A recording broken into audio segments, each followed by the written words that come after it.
Mobile snatching की छोटी सी सजा काटकर जेल से छूटने के बाद उसने अपराध की दुनिया में तेजी से कदम बढ़ा लिया। कई तरह के अपराध करने लगा, जिसमें स्नैचिंग के साथ साथ हिंसा भी शामिल हो गई। उसकी पढ़ाई 12वीं के बाद छूट गई, किंतु जल्द ही वह शार्प शूटर बन गया। वह एक गैंग में शामिल हो गया और अपना आदर्श लॉरेंस बिश्नोई को मान लिया। पुलिस के अनुसार वर्ष 2006 में गांव के कुछ लोगों के साथ वह दिल्ली के डाबड़ी इलाके में आया। उसने यहां विवाद में पीटकर एक व्यक्ति की हत्या कर दी। उसे इस मामले में तिहाड़ जेल भेज दिया गया। जेल में उसकी अनिल रोहिल्ला उर्फ लीला से दोस्ती हो गई। अनिल रोहिल्ला ने ही उसे बताया कि रोहतक स्थित उसके गांव में एक परिवार से दुश्मनी चल रही है। उस परिवार में 7 भाई हैं और उन्होंने उसके पिता की हत्या की है। इसका बदला लेने के लिए उसने गैंग बनाया है। इस परिवार के 5 भाइयों सहित 8 लोगों को काला झठेड़ी ने मार डाला। इस हत्याकांड से ही संदीप का नाम काला झठेड़ी के रूप में अपराध की दुनिया में मशहूर हो गया। फिर कुछ साल बाद ही हरियाणा के सांपला और फिर गोहाना में हुई हत्याओं में उसका नाम आ गया। उसके बाद उसने मुड़कर नहीं देखा और फिर झठेड़ी का नाम 2012 में हरियाणा पुलिस के मोस्ट वांटेड अपराधियों की सूची में तब जुड़ गया, जब उसने 3 सहयोगियों के साथ मिलकर हरियाणा के झज्जर जिले में दुलेना गांव के पास एक जेल वैन को ट्रक से टक्कर मार दी थी। यह टक्कर जानबूझकर मारी गई थी। उसका मकसद उसमें सवार कैदियों को मारना था। इस वारदात में उसने 3 कैदियों की गोली मारकर हत्या कर दी थी और 2 पुलिसकर्मी भी घायल हो गए थे। बताते हैं कि वे कैदी उसके दुश्मन थे। बाद में झठेड़ी को गिरफ्तार कर लिया गया और इस मामले में आजीवन कारावास की सजा सुना दी गई। दरअसल वर्ष 2012 में काला झठेड़ी को हरियाणा पुलिस ने गिरफ्तार किया था। जेल में उसकी मुलाकात गैंगस्टर नरेश सेठी से हो गई। उसने काला झठेड़ी को राजू बसोड़ी से मिलवाया। राजू बसोड़ी ने उक्त परिवार के छठे भाई को 2018 में मरवा दिया। उस समय काला झठेड़ी जेल में ही था। गैंगस्टर नरेश सेठी के जीजा को उसने इसलिए मार डाला क्योंकि उसने नरेश की बहन को मार दिया था। जेल में रहने के दौरान ही काला झठेड़ी की दोस्ती लॉरेंस बिश्नोई से हो गई थी। वह उसके गैंग में शामिल हो गया था। लॉरेंस ने ही उसे पुलिस हिरासत से फरवरी 2020 में फरार करवाया था। उसके बाद से ही वह लगातार फरार चल रहा था और उसके नाम साल भर में 20 से ज्यादा हत्याओं को अंजाम देने का आरोप लग चुका था।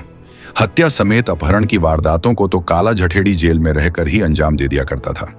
जेल से बाहर उसने अपना जबरदस्त गिरोह बना रखा है। उनमें 100 से अधिक शूटर हैं। गैंग के लोग दिल्ली समेत हरियाणा, पश्चिमी उत्तर प्रदेश, पंजाब, उत्तराखंड और राजस्थान में सक्रिय हैं। वे एक इशारे पर मरने मारने को तैयार रहते हैं। वे बड़े ही सुनियोजित तरीके से अपराध को अंजाम देने में माहिर हैं। रंगदारी का एक मामला मोहाली के कारोबारी का सामने आया, जिसे उसने जेल में रहते हुए अंजाम दिया। वह पंजाब के लॉरेंस बिश्नोई के 7 सहयोगियों में एक खास बदमाश है। बात 2021 की है। पंजाब की मोहाली पुलिस को एक ईंट भट्ठा कारोबारी कुदरतदीप सिंह ने शिकायत लिखवाई कि 8 अक्टूबर को काला झठेड़ी ने उससे 1 करोड़ रुपए की रंगदारी मांगी है। इस शिकायत पर भारतीय दंड संहिता की धारा 506 और 387 के तहत मोहाली पुलिस ने काला झठेड़ी के खिलाफ मामला दर्ज कर लिया। तब तक काला झठेड़ी एक कुख्यात अपराधी घोषित हो चुका था। उसके खिलाफ जबरन वसूली और हत्या के करीब 40 मामले दर्ज थे। काला झठेड़ी गैंग के गुर्गे भी कुछ कम शातिर नहीं हैं।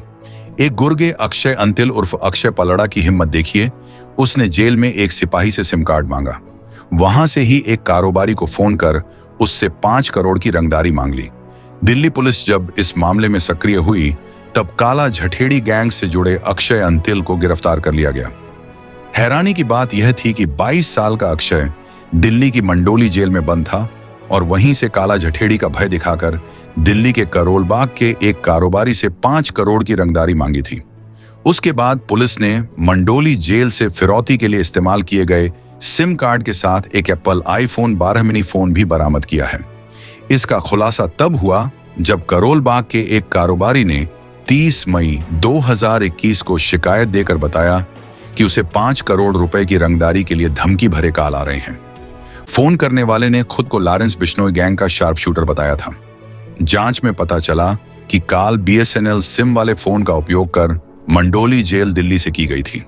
ब्यौरा लेने के बाद मेरठ के एक दुकानदार और सिम जारी करने के लिए इस्तेमाल की जाने वाली ID वाले ग्राहक का पता लगाया गया।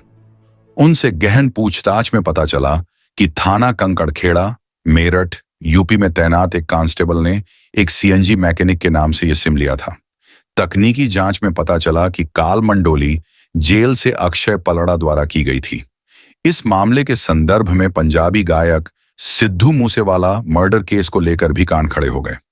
उसमें बिश्नोई जठेड़ी गैंग की भूमिका होने की आशंका जताई है।